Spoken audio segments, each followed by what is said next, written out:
Hey lore lovers, my name's Eric and welcome to the Lorebrarians YouTube channel. Today's a bit of a different kind of video as we celebrate 2 years of exploring the lore on YouTube. It's a great milestone and I'm so happy to have started this journey. I appreciate the great support I've received the last 2 years, and to show it, I'll be answering some of the questions sent to me by viewers in a casual Q&A that'll hopefully shed some light about yours truly. There's no script to this one, so it'll be a little more laid back and freeform style, and the questions submitted generally fit into 3 categories. Those about Magic, those about YouTube and the channel, and then those about me. I'll get right into it with questions about Magic. Let's dive in. So first up, Inglorious Day asks, for the Q&A, what was your first set and or your favorite cards? So the first set that I remember playing was the original Mirrodin back in 2003. Now this set and the block has a lot of nostalgia for me, and the plane of Mirrodin has a special place in my heart. So hopefully they can reclaim it from Phyrexia in future sets. Not too happy with what happened to Mirrodin after Phyrexia invaded. Now for my favorite set, it's not so much a set as the block, and this is the original Innistrad block. So this is where I really got into Magic. I went to FNMs, I built standard decks, this is when I first built my commander decks. I really love the plane and the feel of Innistrad, and I'm enamored with humanity's struggle against the creatures of darkness. Plus it's got zombies, angels, vampires, all the great tribes. So Mike KY asks, what's your favorite card in terms of gameplay, and do you think they should return to 3-set blocks? So my favorite card, hands down, has to be Armada Worm. And this isn't because it's amazing or anything, but for some reason it's become a pet card of mine. I mean, I love Selesnya, I love ETBs, I love making tokens, so I slot this into every deck that can play it. I mean, who doesn't love 2 5/5 worms with trample? Now for the second part of the question, yes, I would love a return to 3-set block styles. I think this would allow for greater development of the mechanics and keyword abilities, but it also allows more time for the writers, the creative team, to flesh out an in-depth and coherent story, both from a world-building perspective and a story narrative. So in my opinion, we skip around the planes a little too much, and this doesn't give us enough time to get attached to the characters or the settings. Alright, so here's another question. What colors are you most drawn to in Magic? So I would have to say green, white, and black in that order, but then also in any combination. Selesnya, like I said, has to be my favorite color combo first and foremost, and then Abzan as a close second. Orzhov and Golgari are tied, I'd say. I love what all these colors do on their own. I love that green ramps and makes big stompy creatures. I love the tokens and the little weenies that white makes, and then black with kill spells, recursion, that sort of thing. So what they can do on their own, but then when their powers combined, it's just magnified, and I really love this color combination. Sunny3091 asks, if you were given the chance to make a plane for MTG, what would you do and what kind of history would you like it to have? So this is a great question. I'm a huge history fan, so I'd definitely take a page from our own book and I'd model it after a point in time in history.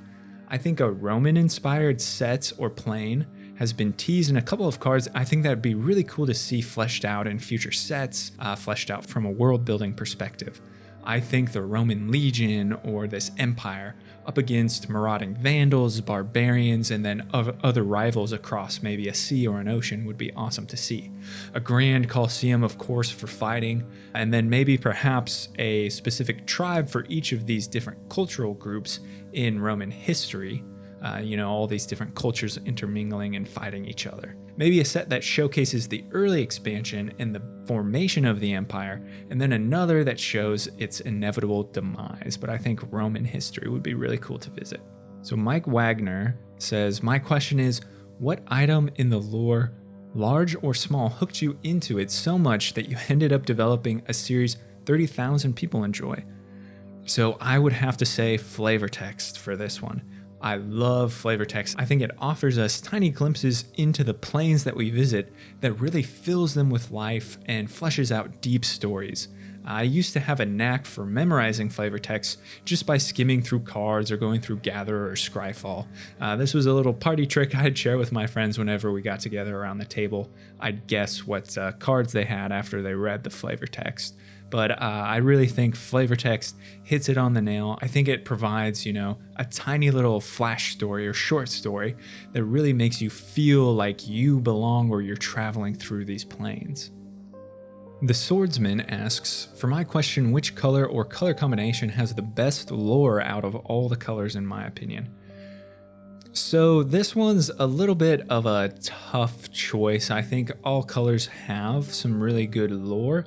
I think it depends on what characters you like and which stories you think are the biggest or the most impactful.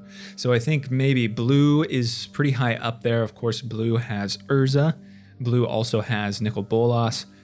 Blue has Teferi and all sorts of other characters, Baron, the Master Wizard. So blue has a lot of interesting characters and stories. Now you could find that for each color, so it's really tough to tell, but just off the top of my head, I'd say blue. So this is just a general question that some people have asked, what got me into Magic in the first place? So I would have to say the art. I think the cards in Magic are so cool. There's so many cool creatures and amazing spells, and they're depicted in brilliant illustrations that we get to see, that we get to play with, that we get to trade. So for a long time, I played Magic with my brothers without really knowing the rules. We just sort of liked collecting the cool art and made up the rules as we went. It wasn't until much later, and after many losses, that I decided to figure out how to actually play, but I'd say the arts really got me into it at first. So Vincente Quesada asks, what's your favorite plane from a world building perspective? For this one, I'd have to say Alara. I really love Alara as a plane. I think each shard is its own world and its own identity, and the world building team really created them in such a way where you appreciate the colors that are present, but you can also feel those that are lacking. I think each shard has such a unique feel and flavor, and I'd love to go back to see an Alara that has recovered from the conflux and war after we last saw it. Nick Balms asks, what formats do you play and what color combinations do you favor? So I really used to play Standard quite a bit and Commander, but for the last 10 years, I think I've mainly transitioned to a Commander player. When I do get a chance to play, I will say that I haven't had too much of a chance in the last couple of years, been super busy. And of course, everything with COVID and the pandemic and trying to move to virtual play and LGS is not being as open, I haven't gotten much of a chance to play, but I really love Commander. I'll play anything that has green. I love me some big, stompy beasts, some big creatures, some flashy spells to really go over the top and swing my dudes sideways. But I will have to say that I'm also drawn to the chaotic revelry of Rakdos. I love the absolute bedlam and chaos that's involved with Rakdos. I think it's a really liberating color combination. Super fun, super cool. You can do a lot of things with that color combo. So They See Me Dirtling asks, what are some of your favorite cards and decks from over the years? So cards, I would have to say Sneak Attack. I love this card for a long time. I didn't have access to it because it was a little bit too expensive, but I recently pulled one in one of its reprinted versions, so I've slotted that into so many different decks. I love being able to cheat out big flashy stompy creatures, having them attack, then maybe getting a death trigger or reanimating them, anything like that. I love Sneak Attack. Now I also love Vorapede from the original Innistrad block. This creepy crawler has a special place in my heart. I love the ability soup that's in it. You have a creature that's massive that has vigilance, trample, and undying. I think it's just all around a great card. Now going off of that, I think one of my pet cards is the Naya Beast in Realm Raiser. Now, I'll be honest, I haven't really figured out how best to slot this into a commander deck. I want to get it in like a landfall strategy or something like that, but I think it has a really cool ability and you really don't see it get played much. One, because it kind of messes with lands and people don't really like that, but two, I don't think anybody has really cracked the code for this one. Now, as far as spells, I really love Teferi's Protection. One, it's just an amazing card that protects your board. Two, from a lore standpoint, this is, a critical point in Teferi's story when he phases his home continent, his home kind of country out of the time streams to protect it from Phyrexian invasion. And then you see just how distraught he is by the fact that he can't pull Zhalfir back from the void in the time stream. And I mean, if you see in the Strixhaven showcase art, just look at that art. That is incredible. So I love Teferi's protection. A couple of the creatures I really enjoy are Sigarda, Host of Herons. I think Sigarda is my favorite angel from Innistrad, one of my favorite characters from Innistrad. I mean, I love the green-white humans aspect, and I think that angels protecting their human worshippers is just awesome. Now for black, I really enjoy Massacre Worm. I think it has a super sweet enter the battlefield effect and just a triggered ability, but then also the art on top of it looks wonderful and scary and the Thing of Nightmares. To top it all off, Ugin the Spirit Dragon. Ugin is my favorite planeswalker, one of my favorite characters in all of Magic the Gathering. I think he has really cool art in every printing of him, and I think his story is really cool. So I play a wide variety of decks, and I'm constantly breaking them down to tinker. I love brewing, so I don't hold on to decks for very long. But one of my more recent favorites is a Tevish Zot and Kamal Attack of the Land style deck. So I'm running a ton of ramp, I'm running all the cards to turn my lands into creatures and then pumping them with a Kamal trigger to run over the entire table and just lay waste to everyone.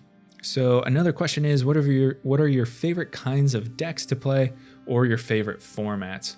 So for the standard format, when I played, I really loved mid-range decks filled with stompy creatures that worked overtime to really harass those aggro decks after you survive the early game, and then to beat down on more of those control-y decks.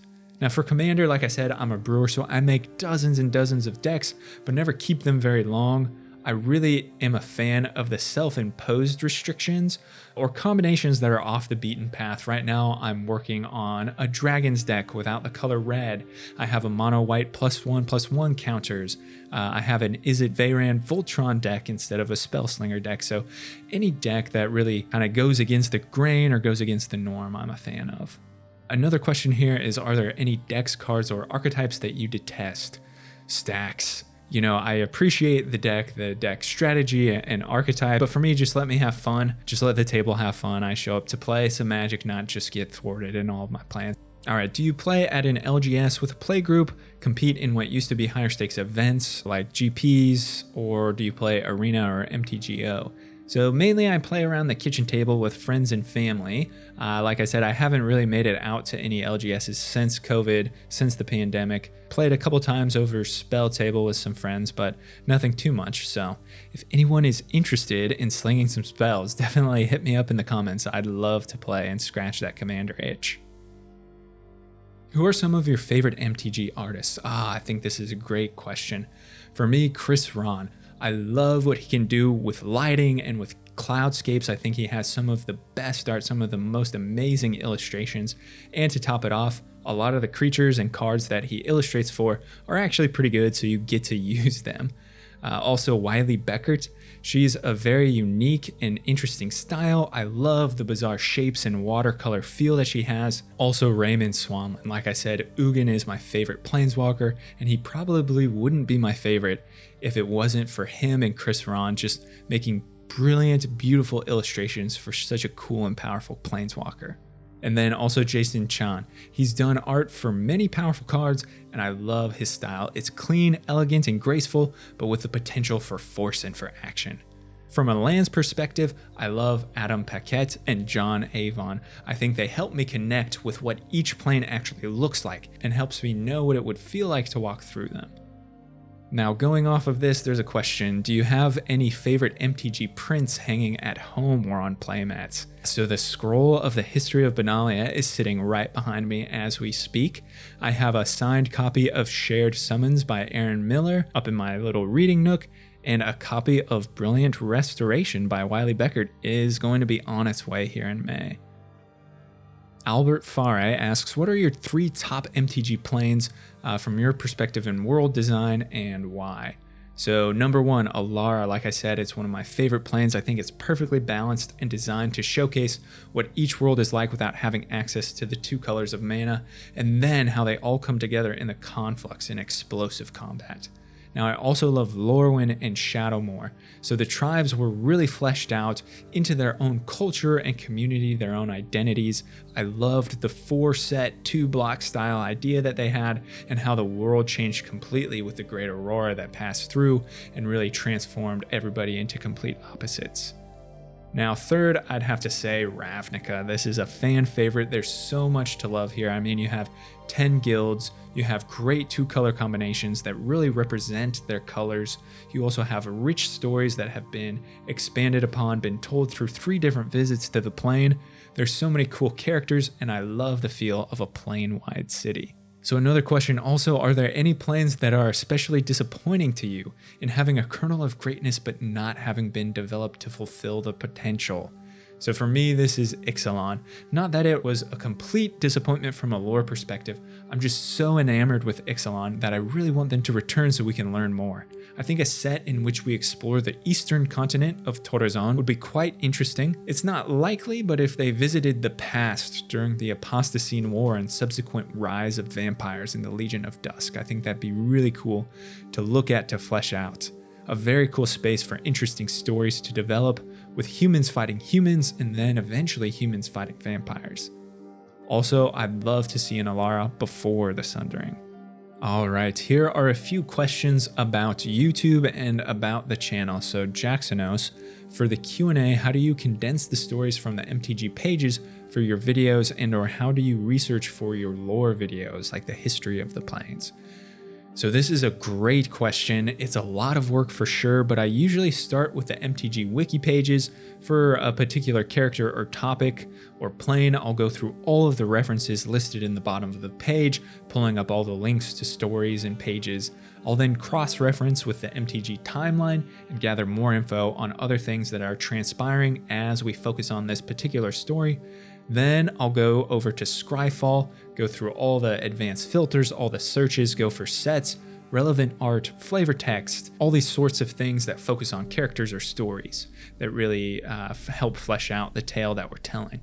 So once I've got all the research compiled, I make an outline and then flesh out the specifics. This is the most challenging part. This is where first and foremost you have to write the story, make sure that it makes sense, make sure that it has flow, but then also condensing it enough to make it easy to follow for people, and a coherent story, but one that includes all the major plot points. I know a few people in some of my videos are a little disappointed when I don't reference either a certain character or a certain event, and they just have to, hit the cutting floor there. I can't condense everything enough to provide enough things for everybody, or else we'd be sitting here for a couple hours.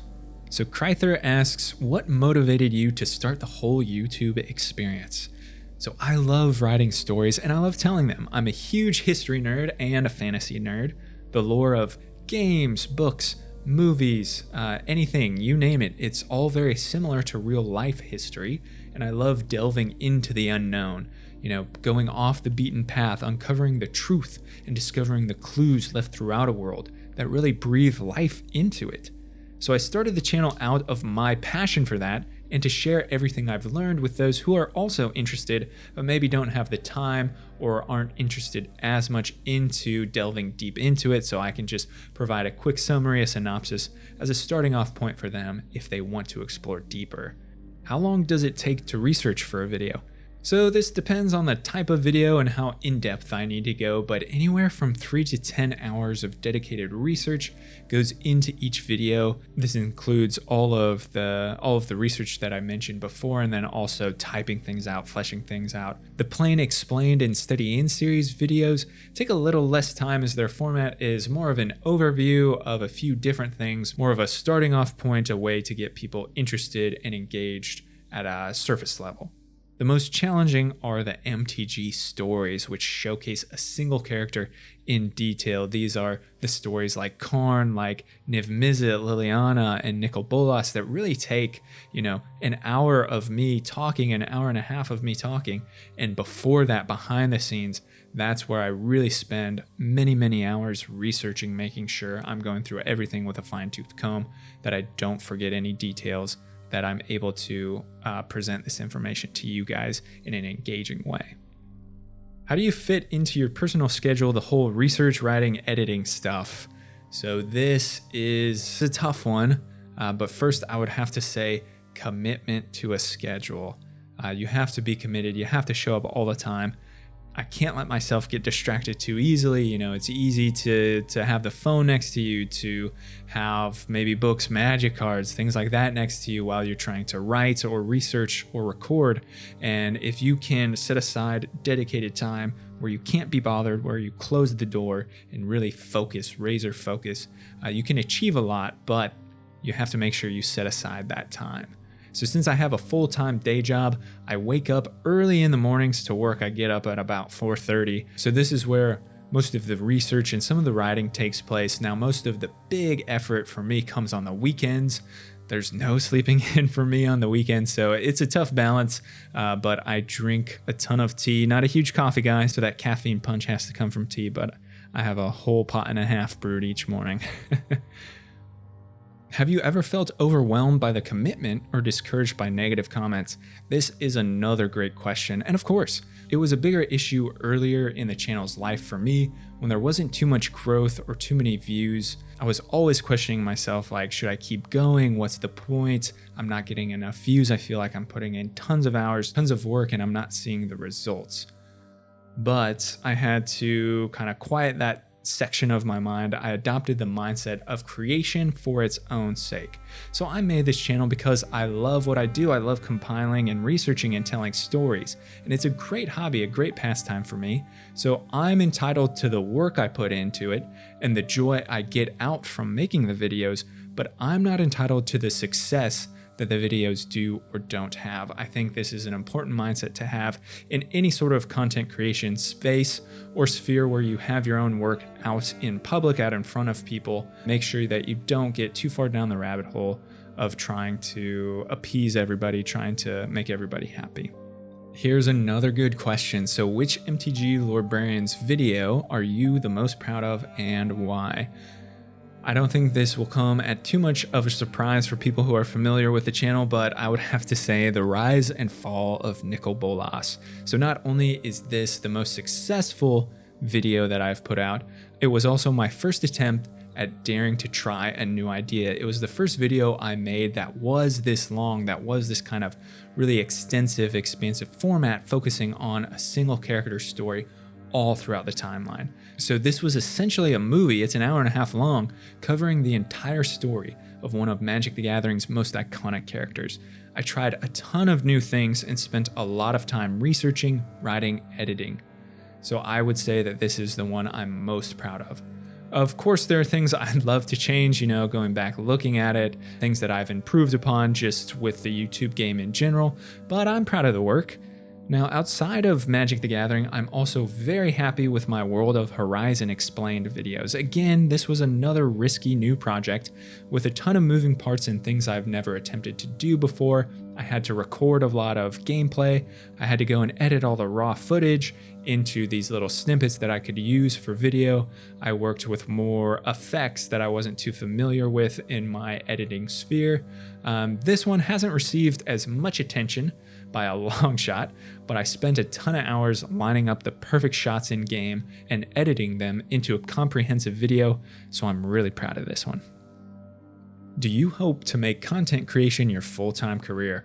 You bet. I mean, it's a risky business for sure, but I don't think anything captures my passion and sparks a motivational drive as much as reading, writing, and creating videos about the stories and worlds that most fascinate me. It's also exciting to see myself as an entrepreneur, as a founder of this business that I see my channel as. I really love the business aspect and growing things from the ground up and marketing, that sort of thing. But I think I'm still a little ways off from that, from supporting myself just through content creation. So for now, I will still be working a full-time job. All right, these last few questions are about me. Have you always been an MTG lore lover? When did you realize that you enjoyed it so much that you wanted to make the Lorebrarians YouTube channel and create content?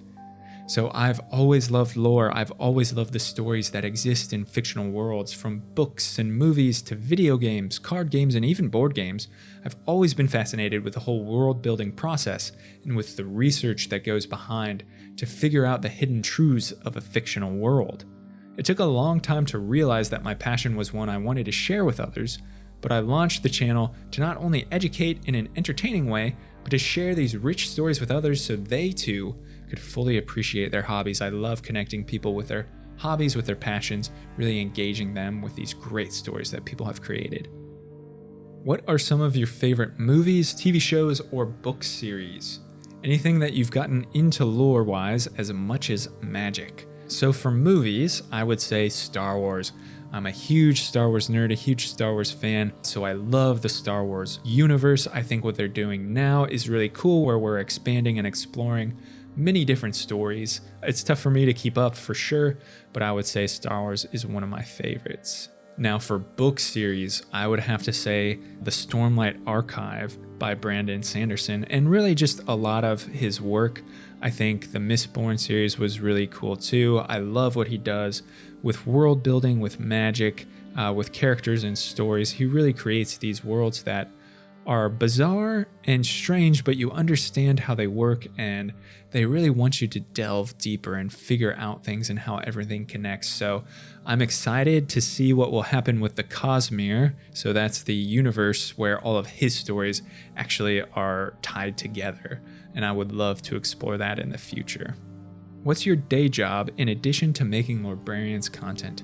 So I am a doctor of physical therapy. I actually graduated last year, and I've been working as a clinic manager since then. I love it. I love anatomy. I love physiology. I'm a huge bio nerd, so I love the challenge that it poses to me, and it also allows me to get creative, something that I love doing, of course, with magic content and YouTube content, that creative space. Now, this is something that I can do at work. You know, somebody comes in, a patient comes in and has a particular condition or an issue that we're trying to work through, meeting them where they're at, developing a program. This really sparks the creative drive in me. And of course, I love helping people.